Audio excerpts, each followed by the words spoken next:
Okay, in this video we're going to have a look at velocity, which is kind of a fancy word for speed, although there is a subtle difference. So let's have a look. Now before we get started, just want to say a huge thank you, big shout out to a colleague of mine, Mr. Stefan Kreshwick, who actually put together most of this presentation. It's one that he's shared with me. So big thank you to him for his contribution. Alright, so what we're going to look at today is speed and velocity. And speed is the distance travelled by an object in a given time. And velocity is basically the same thing. You can see here it's distance travelled by an object in a given time. So same definition, but in a particular direction. So if you said you're travelling at 50 kilometers per hour, that would be your speed. That's how fast you're travelling. Now if you also specified a direction, like you're heading north at 50 kilometers per hour, then we could say it's your velocity. So velocity is has that direction built into it as well. The reason this is important is if you think back to one of the previous videos where I looked at forces, well, a force will change the motion of an object. It will change the velocity. So when we apply a net force to an object, it will change the speed that it's travelling at or its direction. So technically a force can actually just change the direction of an object without actually making it speed up or slow down. And that's something you'll look at if you continue on to senior physics. So a subtle difference, but speed is basically how fast you're travelling. So the distance you'll travel in a given time. So those are the two really important factors. And velocity is the same thing. It's the distance you travel in a given time, but in a particular direction. So if we look at forces in motion, we can say they have a size and a direction. So this first one here, compared with the bottom one, alright, so a ball being kicked at the top and the bottom, how would we describe the size and direction of those forces? So we'd say for the top one would be really simple, it's slow and to the left, and for the bottom one it's fast and it's on an angle upwards and to the left. So if we describe the size and the direction, we're talking about velocity. Alright, so it's just something to be aware of, like movement or motion, velocity, just like forces, have both direction and magnitude. So the magnitude, how big in this case is the speed, how fast it's going, and the direction obviously shown by the arrows here.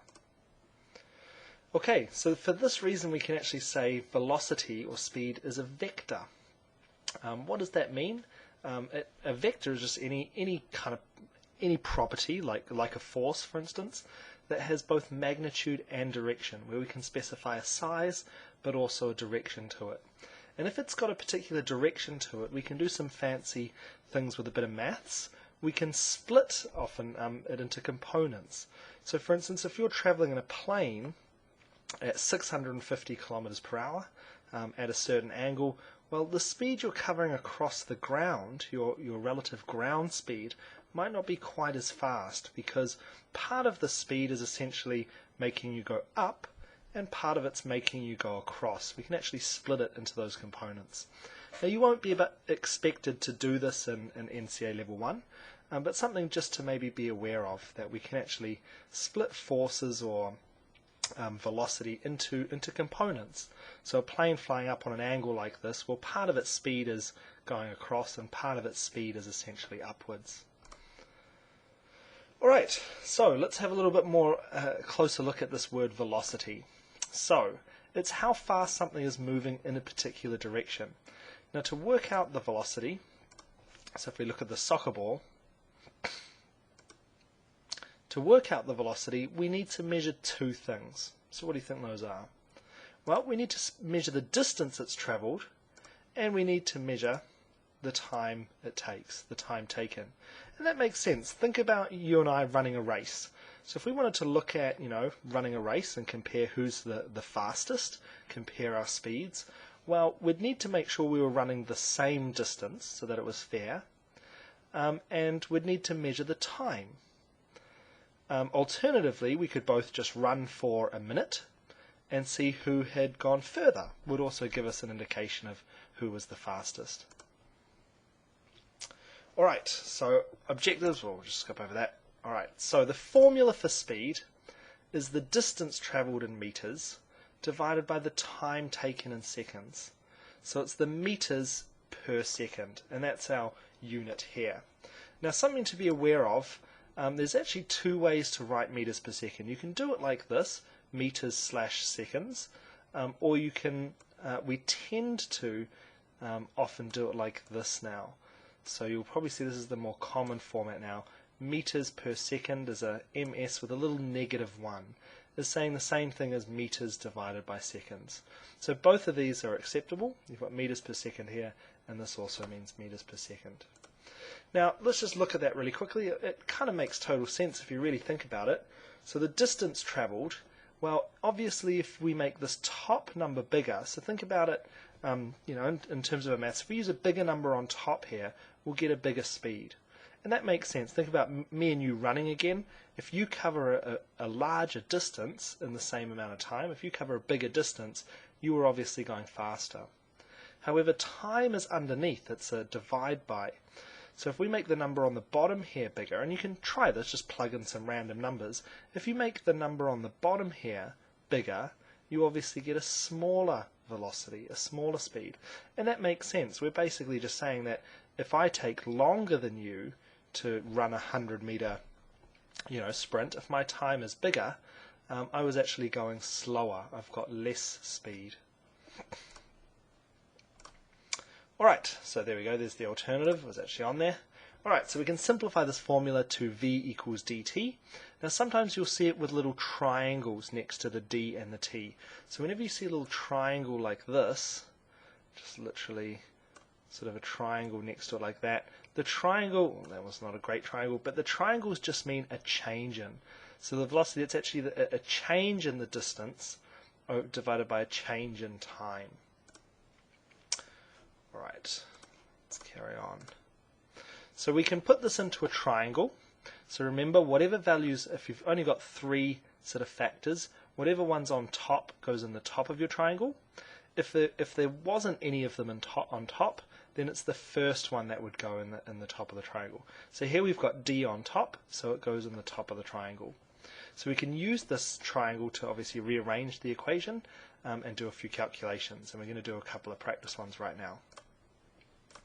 So let's have a look. Let's do a velocity calculation where we're going to use V. So V obviously equals D divided by T. Let's have a go. Alright, so at the 2009 World Athletics Championship in Berlin, Usain Bolt travelled a distance of 100 meters in 9.58 seconds to become the world's fastest human. What was his velocity?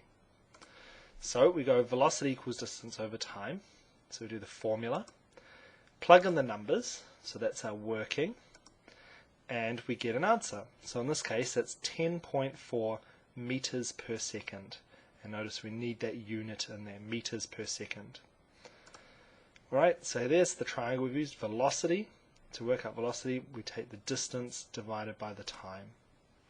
Alright, and there's the values we got. So 100 divided by 9.58 gave us 10.4 meters per second.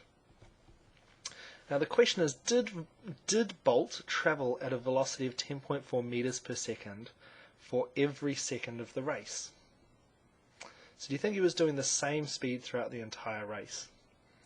Well, it's unlikely. Think about it. When you start running, it takes a little bit, even if it's only a fraction of a second, it takes some time to get up to speed. So at the beginning of the race, he was probably a little bit slower than this, and at the end of the race, he was probably actually going a little bit faster. So when we simply take the total distance divided by the total time, we're actually working out the average velocity. So it's the average velocity or speed that they were traveling at.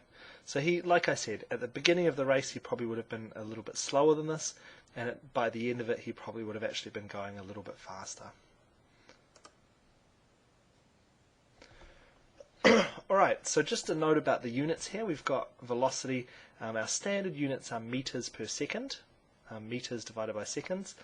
And you just got to be aware, occasionally they could potentially ask a question where they might give you the time in minutes, and you'd have to convert that to seconds first. So just be aware of that. But sometimes we can actually use a different unit. So if you think like, meters and seconds are quite small, sometimes it's not going to be quite practical to use that. So what might be an alternative? Well, you've probably seen this one before. We can use kilometers and hours. So the speed of a car is often measured in kilometers per hour, which can be written like this, km/h, or the kmh with the little -1. So kilometers per hour. Alright, so a distance calculation. Let's try and flip it around a little bit. If we've got a cat falls from the top of a tree, its average velocity is 15 meters per second, and it took 0.6 seconds to reach the ground. How tall was the tree?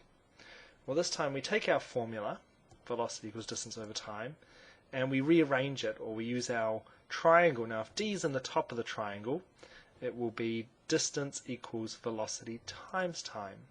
So in this case, 15 times 0.6 gives us an answer of 9. Alright, now what's the value going to be? Well, it's distance, and so it's going to be here, we're using distance at the top as velocity times time. 5 times 0.6 gives us 9 meters. And I know it's meters because my speed was in meters per second. Alright, lastly, a time calculation. So if we're calculating time, the average velocity of a walking human, so a person walking, is about 5 kilometers per hour. How long would it take me to walk to my home in Mount Albert if that's 9 kilometers away? Now, I don't even live in Mount Albert anymore, but that's beside the point. If we had to walk home, and home was 9 kilometers away, and we walk 5 kilometers per hour, how long would it actually take us? So we take our formula, velocity equals distance over time, and we need to rearrange it slightly again. So now it's time equals distance divided by velocity. And again, you can use your triangle, alright, but the answer here, the distance divided by velocity, 9 divided by 5, means 1.8. So we've taken our triangle here, time equals distance divided by velocity. Time equals distance divided by velocity, and we get 1.8.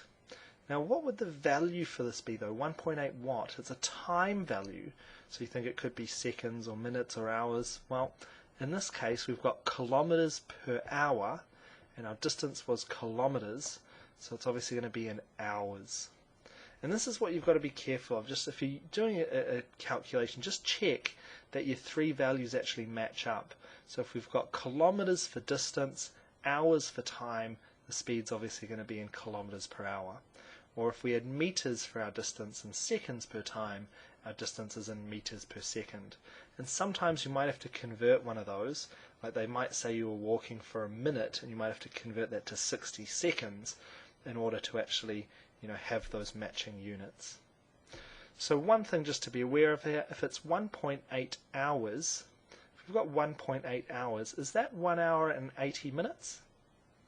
Well, no, hold on. 80 minutes would actually be, is more than an hour. That would make it more than 2 hours. So 8.8 of an hour would actually be 0.8 times 60 minutes. Be 0.8 of 60 minutes. What is 0.8 of 60 minutes? Would be 48 minutes. 0.8 of 60 minutes would be 48 minutes. Now you could just leave it as 1.8 hours would be fine too though. So I hope you found that helpful. Some basic calculations there. We're going to look at some distance time graphs, some graphs in the next video, and do a few slightly more challenging calculations.